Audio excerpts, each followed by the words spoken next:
Welcome to my channel Mio Cook. So मैले आज चाहिँ दाल फ्राईको रेसिपी लिएर आएको छु, जुन चाहिँ रेस्टुरेन्ट स्टाइल मजाको टेस्टी हुन्छ।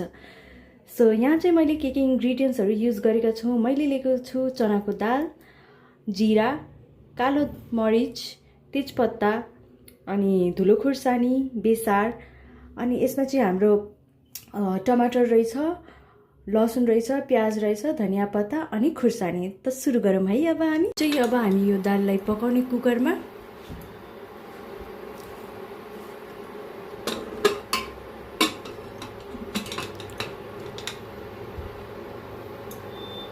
अब चाहिँ यो कराईमा हामी यो तेल राखेर तताएपछि हाम्रो यो जुन हामीले भेजिटेबल्सहरू कट गरेको थियो त्यो चाहिँ अब एड गर्ने र यसले स्टर गर्ने है। फ्रेन्ड्स, हेर्न सक्नुहुन्छ हाम्रो यो भेजिटेबलहरू चाहिँ फ्राई भयो।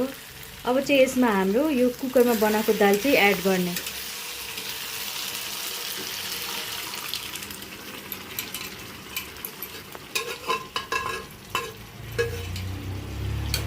र यसलाई चाहिँ अब हामी 10 मिनटको लागि कभर गरेर राख्दिने लो मिडियम फ्लेममा है। हामी यो हाम्रो रेडी भयो दाल। अब चाहिँ यसमा हामीले काटेको धनिया चाहिँ एड गर्ने।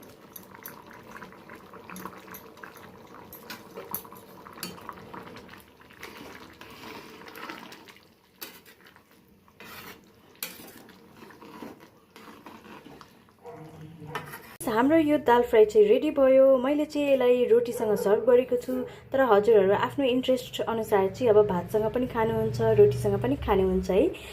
ल त साथीहरू, कस्तो लाग्यो मेरो यो डिस चाहिँ मलाई प्लिज कमेन्ट गर्नुहोला अनि लाइक र सब्सक्राइब गरिदिनु होला मेरो च्यानल चाहिँ। अनि यो हेर्नको लागि चाहिँ धेरै धेरै धन्यवाद। Thank you so much.